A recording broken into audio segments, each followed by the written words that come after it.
Good morning friends. आज सुबह सुबह सरस्वती पूजा का दिन था और आप सभी को सरस्वती पूजा की हार्दिक शुभकामना।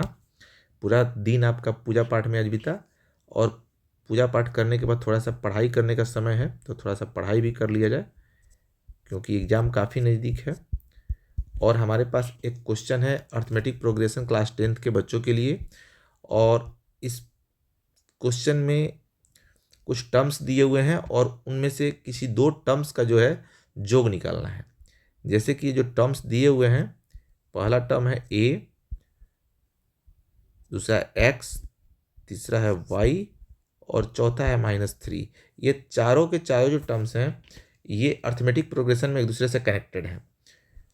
यहाँ पर आपको काफ़ी कन्फ्यूजन को दूर करने के लिए मैं लिख दे रहा हूँ। ये आपका फर्स्ट टर्म है, ये आपका सेकंड टर्म है, ये आपका थर्ड टर्म है और ये आपका फोर्थ टर्म है। और जैसा कि आप जानते हैं कि अर्थमेटिक प्रोग्रेशन में दो टर्म के बीच का जो डिफरेंस होता है उसको हम लोग लिखते हैं डी। तो डी का जो वैल्यू होता है an minus A by n minus 1 होता है। अब ये ए और n-1 क्या है, आपके कन्फ्यूजन को दूर करने के लिए मैं एक बार फिर से बता दूं कि an यानी nth टर्म और a का मतलब पहला टर्म, n यानी nth और -1 दिया हुआ है। तो इस फॉर्मूला को यूज करते हुए यदि मैं d का वैल्यू निकालता हूं तो इस पूरे एपी श्रेणी के लिए क्या होगा, an का वैल्यू -3 दिया हुआ है फोर्थ टर्म का, और -18 जो है हमारा पहला टर्म है। क्योंकि -a है तो -18 करना पड़ेगा, और बाई में n-1 के जगह पर हम यहाँ फोर्थ टर्म लास्ट टर्म है तो 4-1 कर दे रहे हैं। तो 18th और 3 21 हो गया माइनस, और बाई में 3 हो जाएगा। 3 7 जा 21, माइनस में -7 होगा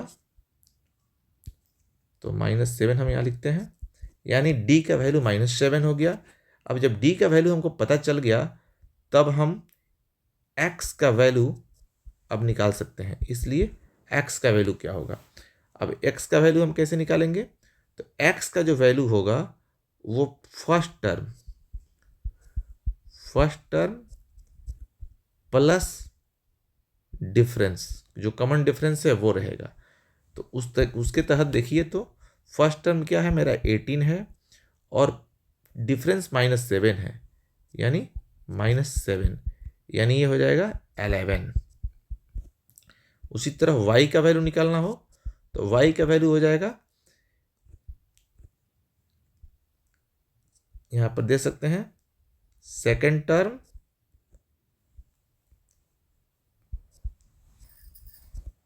प्लस डी।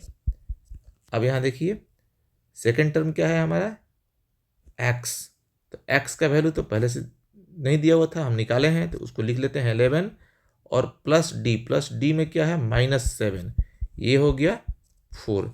जब x का और y का वैल्यू निकल गया तो मुझे तो चाहिए x प्लस y का वैल्यू, इसलिए x plus y equal to 11 plus 4 यानी 15। बहुत सारे स्टडी सेंटर ने इस क्वेश्चन का हल जो दिया है, जहाँ तक मुझे पता है, इसको काफ़ी लंबा चौड़ा करके दिखाया है, लेकिन मैं इस क्वेश्चन में प्रयास किया हूँ कि आपको शॉर्ट से शॉर्ट टेक्निक के थ्रू, बेसिक टेक्निक के थ्रू जो आपका फॉर्मूला है उससे सॉल्व करके और आपके लिए आसान बना के दूँ। धन्यवाद।